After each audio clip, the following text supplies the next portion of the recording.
Hey, welcome to our episode of Chad's Beer Reviews. Full disclosure, tonight's beer was sent to me from the brewery's marketing company.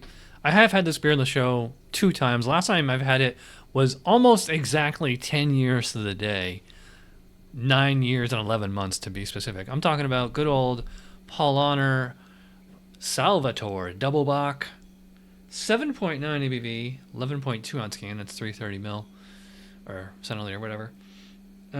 It's good until August. It doesn't really say a whole lot about it, but we already know what the deal is. Anyway, poured it into the glass, and Logan really wanted to be in the shot. And it's funny because coming out of the bottle, it's kind of the same shade of orange as him.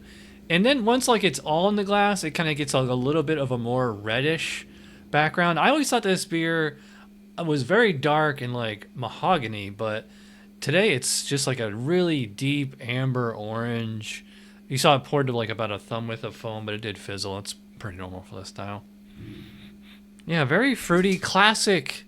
It's it's funny, you get different kinds of fruits from different places, Belgian yeast esters, British yeast esters, in just even the German lagers.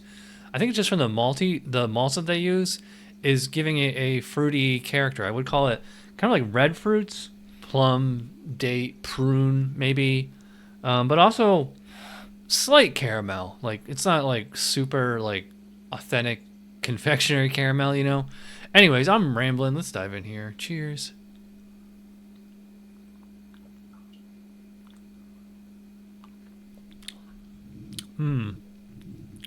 Wow. Some more bready than I remember. The first thing that hit me here was the hops. I was surprised because right up front it was actually noticeably bitter. This might be the first time I'm having this beer fresh. I always remember these beers being fairly low in hops, but at the same time I will say it was plenty malty. It's just slightly caramel, kind of fruity, raisiny maybe.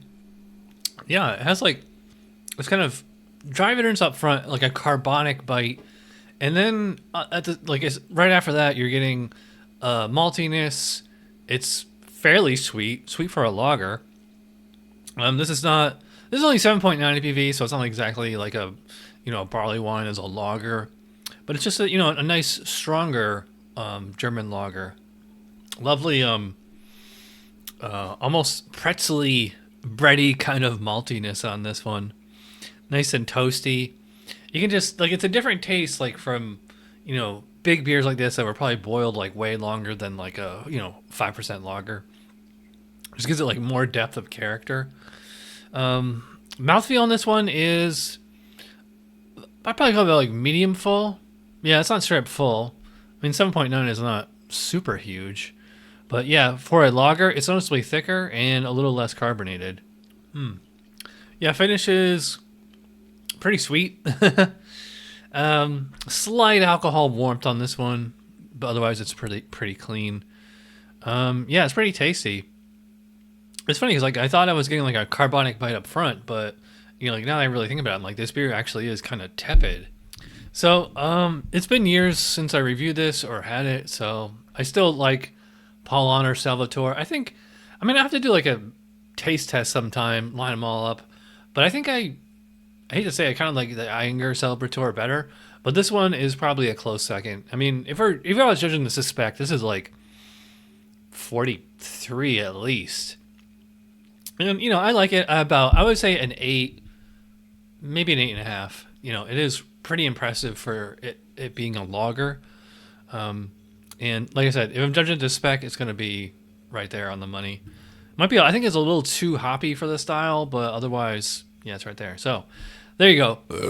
8 out of 10 for Paulaner Salvator. Thanks for watching. I'll see you guys for Teetotaler Thursday. Cheers.